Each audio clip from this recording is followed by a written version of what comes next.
By noon, she had reached the downtown area. The couch's grinding sojourn crossed shadows with a majestic fountain statue of Princess Celestia, located a dozen trots from the front steps to Boneyville's town hall. Octavia's muscles ached, but she was starting to get used to the weary exercise.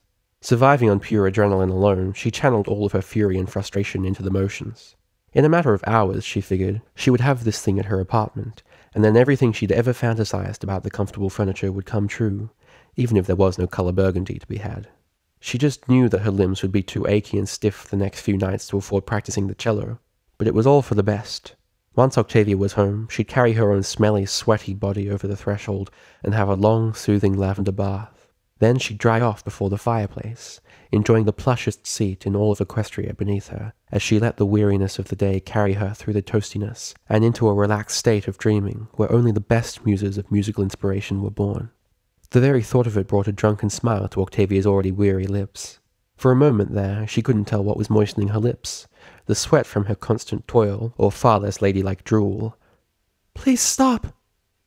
Octavia froze in place, her heart pounding. Wiping a few beads of sweat from her fuzzy grey brow, she stood up straight, looking around. All that surrounded the couch was grass and sweltering sunlight. Shrugging, the earth pony propped herself up against the couch once again, and began pushing, shoving. "Will you please stop?" The voice was breathy, weak, yet earnest. Just for a brief moment." Octavia froze again. Blinking, she craned her neck over the hoof rest, squinting. A yellow Pegasus was nervously ushering a pale, snapping turtle across the grassy knoll. With a humming sound, she coaxed the thing into the wet pool at the base of the Celestia fountain. "Now there you go, Snappy McTurtlesmith." Fluttershy smiled as she patted the reptile's bobbing head. "It's much, much safer here than in the busy street where ponies are coming and going as they please. Cool off some, and I promise that I'll be back later this afternoon to give you some delicious green lettuce." Octavia raised an eyebrow at the good neighborly act between equine and turtle. Fluttershy turned, hovering, and smiled at the earth pony. "Do forgive me for being so rude and asking you to stop all of a sudden. It's just that Snappy McTurtlesmith doesn't have his glasses today, and he wouldn't have seen you coming with that piece of furniture you're shoving so quickly across the grass. My name is Fluttershy, by the way. I'm in charge of protecting the animals around town here." She gulped and touched down with a soft flap of her wings. "If you don't mind me asking, miss, are you really having to move this big couch all in your lonesome?" Octavia straightened her mane, glanced at the couch, then glanced back at Fluttershy. The Pegasus's aquamarine eyes blinked. You are, aren't you? Oh, you poor, poor thing. That must be the worst punishment ever." Octavia shrugged, then gasped as Fluttershy was suddenly staring her down with a concerned frown. "Did some pony force this upon you? Don't you know that a pony's couch is her own? Only she has the right to decide what's done to it." After a pause, Fluttershy leaned back with a proud smile on her face. "See? I've been taking seminars." She squeaked, her wingtips fluttering. "There really is nothing worse than forced pony furniture. It's a bigger epidemic in Equestria than most equines think." Wincing, Octavia simply nodded. "Oh, I know." Fluttershy trotted over to the end of the couch. "I can help you. Why don't you take a moment to catch your breath and allow a kind neighbor to carry some of the workload for you? I'm good at that. Kindness, I mean. Moving couches isn't exactly my talent, but I'm willing to branch out. That's what the seminars are all about, after all. Try something new every day. Ahem." She gritted her teeth and shoved against the couch. "And what better way to try new things than to do so assertively?" Octavia bit her lip and reached a hoof over to stop Fluttershy. "Oh, no, I insist." Fluttershy shoved her frail yellow weight against the sofa. "Always willing to help out a friend in need." Sighing, Octavia stood back and watched, her forelimbs folded. 45 minutes later. Gah! Fluttershy finally slumped down, panting and wheezing for breath. Her pink mane had become a sweat-slicked mat of pastel strands. Her eyes were bloodshot, and her hooves were dirty from grinding ceaselessly against the dirt. I think that about does it for me, miss." She gulped, straightened her bangs, and stood up. "How far did I move it? I didn't push her past the edge of town, did I?" Octavia sighed. With a tired smile, she stepped aside, revealing the stone fountain of Princess Celestia lying 2 feet of grinded earth away. Fluttershy's jaw dropped. Snappy McTurtlesmith glanced at her from the fountain's edge, with 2 slitted eyes blinking. With a nervous jolt, the reptile splashed back into the water, disappearing from sight. "Oh, I just can't do anything right!" Fluttershy kicked at the grass, but in doing so threw her dizzied self for a loop. Oh goodness!" She began to stumble and teeter. Octavia trotted over in time to catch her. With no effort whatsoever, the earth pony carried Fluttershy's limp body over towards the couch and laid her atop the soft cushions. Fluttershy brought a hoof up to her silken forehead, catching her breath in the baking sun. At long last she stirred, then sat up, her face brandished with a guilty expression. "I only wanted to help. I do so apologize for taking up your time." Octavia hopped up onto the couch beside her, shrugged, and sat back against the hoof rest. You did catch your breath, at least." Fluttershy was answered with an amicable grin. "Oh, well, that's good at least," Fluttershy said with a nervous smirk. She slumped back against the backrest, and gazed off towards the blue sky beyond the rooftop of Ponyville Town Hall. Songbirds chirped over the 2 couch-seated ponies as she murmured, "Ever since I made some really good friends here in town, I've been trying to pull my weight around here. It just gets so hard at times. I wonder if I'm really helpful." She gulped. "Or just plain useless, like some of my siblings used to say about me." Octavia raised a curious eyebrow at that. "Oh, it's not as bad as I make it sound," Fluttershy added with a pensive titter. "Brothers and sisters are all about teasing, after all, even if it sometimes involves gluing my hoofs together, or dousing my bed blankets in Rainbow Factory runoff, or dropping me from a thundercloud while I'm asleep."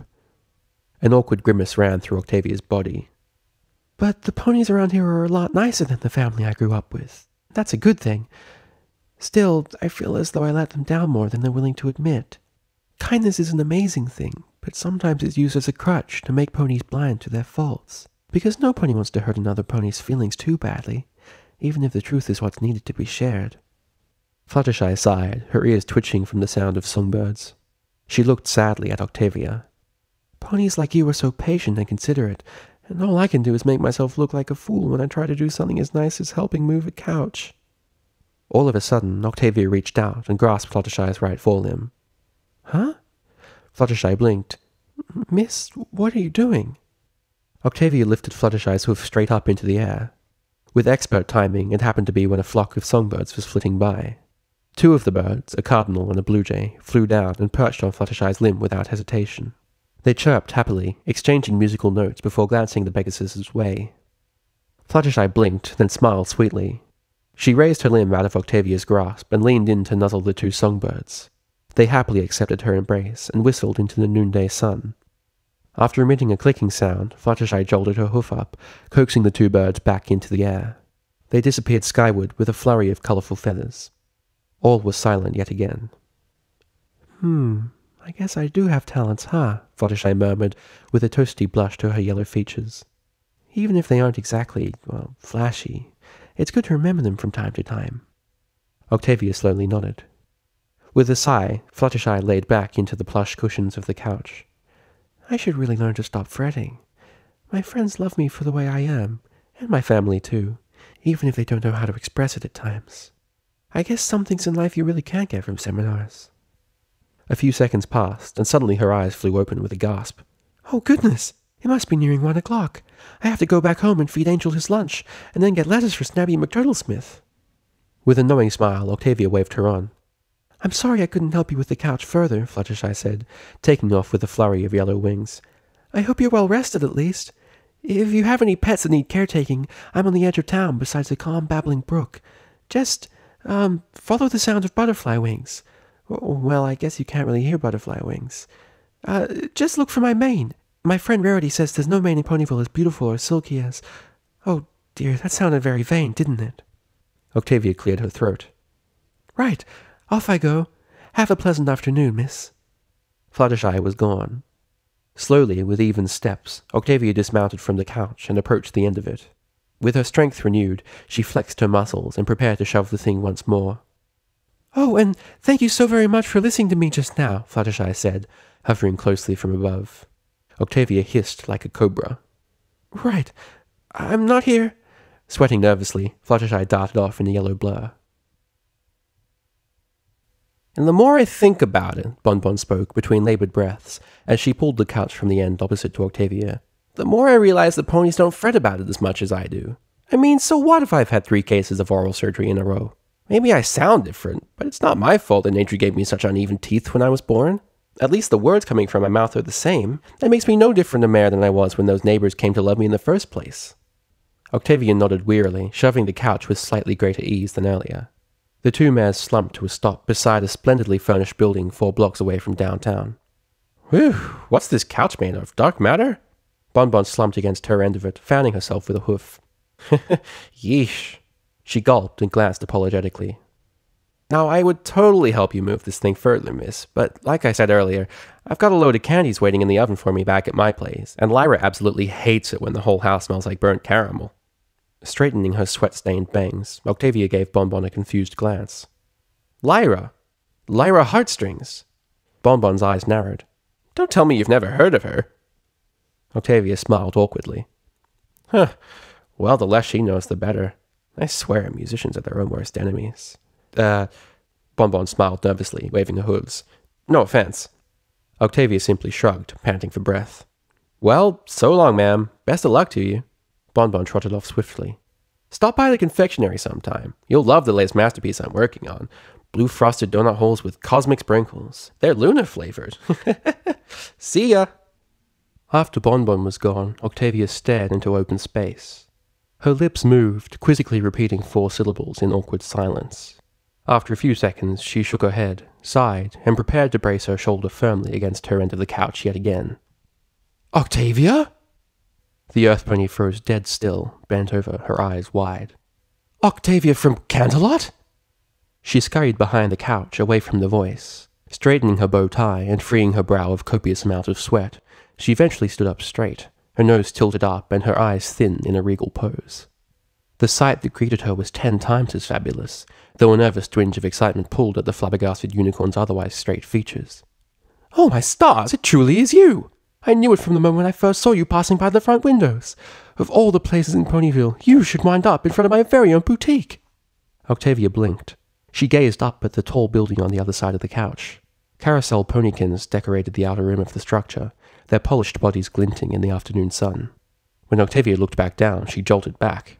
The unicorn was leaning over the back of the couch with a marvelous grin thrust straight into Octavia's face. My name is Rarity, and I am oh so a fan of your work. You are the absolute pinnacle of symphonic sound and Canterlot chamber music. I can't count how many times your soothing strings have put me to sleep. With contentment, I mean. She chuckled nervously, albeit elegantly. Your music is anything but boring, of course. Octavia smiled nervously, flinging a hoof forward as she shrugged.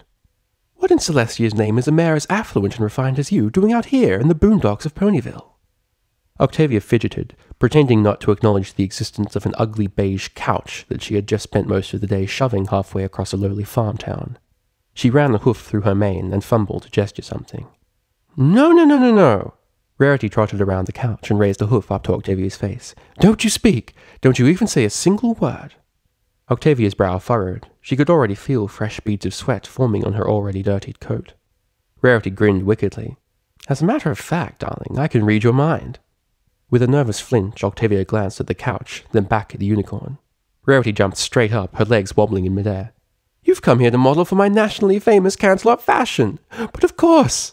She giggled like a school filly. Octavia did a double take. She shook her head and furiously waved her forelimbs. Rarity snatched one hoof and tugged the flailing earth pony towards the heart of the boutique. Oh, please, don't be modest. I know a plea for the spotlight when I see it. I'm going to make you feel like a duchess, darling. Just you wait and see. A breathy whimper escaped Octavia's lips as she felt herself being dragged into the dressmaker's shop. She stretched a helpless hoof towards the couch as it grew distant and lonely in her vision, like an abandoned foal. 3 cocktail dresses, 2 evening gowns, and 1 silken kimono later, Octavia stood, sighing, atop a pedestal, flanked with tall diamond-encrusted mirrors. Through her peripheral vision, she saw a dozen reflections of herself, all clad in a ridiculously fluffy cloud of skirts, and more skirts. Beyond the puffy sleeves encasing her forelimbs, she saw the barest hint of a white horn from where a certain unicorn squatted, fidgeting with the multiple hems she was patching together with the aid of various sewing instruments hovering by her side. Now... Rarity spat a few needles out from her mouth and floated them into a cushion as she sewed up another length of skirts. I know this particular outfit just screams Folita, but do not be dismayed. As it so happens, this is the latest trend in fashion, and if I may say so, darling, you are absolutely perfect for the look. Octavia's nostrils flared as she looked off into the myriad of reflections surrounding her. Oh yes, I've always envied your luscious mane and how it richly complements the sheen of your stone-grey coat. You always looked so glamorous in those celebrity photo ops, my dear. For the millionth time that hour, Rarity couldn't contain a squeal of delight escaping her lips. To think! The marvellously talented and resplendent Octavia, right here in my very own studio! Weathering a deep breath, Octavia closed her eyes. She tried relaxing, and for a brief moment, it worked. She wasn't standing in the center of some stuffy boutique with an over-talkative unicorn closely orbiting her finely dressed flanks. She was instead reclined on a luxuriously soft couch, clad in a robe of burgundy terry cloth, smelling of lavender bath salts and hair conditioner, reading a book on music theory while the embers of a toasty fireplace crackled in her fuzzy ears. Now, how to complete the look? Oh, I know! A fine lace choker would best replace that bow tie for the time being. Octavia's eyes flashed open. She jerked to see Rarity's hoof reaching for her neck. Without warning, she batted the unicorn's limb away, just inches before it could touch her bow tie. Rarity jumped back, blinking wide. She smiled nervously. On second thought, I'll just add more violet bows to the dress hem to match the tie. Octavia sighed heavily, her body slumping. Rarity hummed to herself while floating several spare bows over towards the pedestal. Now, where was I? She squinted, then brightened. Oh, but of course! Princess Celestia! Octavia looked towards her with a forced grin, her ears twitching. So, like I was saying, just last month was the second time in a row that the ruler of Equestria has called upon my dressmaking skills for a royal occasion, the first being the absolutely gorgeous wedding between Shining Arbor and Princess Cadence. She had to stifle another giggle. My, between Celestia and Cadence, and now my adorable good friend Twilight, I do seem to be running into princesses a lot. She fluttered her painted eyelids. I don't suppose you're secretly an heiress to a magical kingdom yourself, Miss Octavia. You're certainly beautiful enough. The Earth Pony very seriously considered jamming a dozen of those floating needles into her eardrums. Well, I truly am blessed to be in such marvelous company. Although, there are times that I wonder. A nervous frown crossed Rarity's lips for a moment. Perhaps it is not my skill and expertise in dressmaking that has won me such fabulous attention. Perhaps it is simply my connection to Twilight alone that has graciously given me such time in the spotlight. Shining Armor is her older brother, you see, and the other time that I was allowed to design dresses for a royal occasion was, as you can guess, Princess Twilight's royal coronation.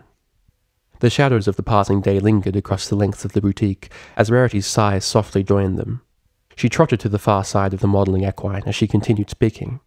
Don't get me wrong, I'm extremely happy to have been of service to Twilight Sparkle on both occasions, and any opportunity to do something in honor of Celestia's will is cause for absolute jubilation in my book.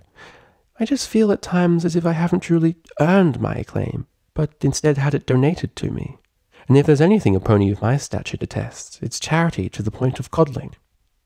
Octavia blinked at that. She squinted down at Rarity. Rarity paused in what she was doing, looking back. The Earth Pony bore a sharp, inquisitive expression. Rarity's eyes tilted towards the ceiling. She retraced the words that she'd just said, then hid behind a loose length of the dress's fabric, trying in vain to hide the rising blush to her features. Oh dear, that sounded so terribly obtuse, didn't it?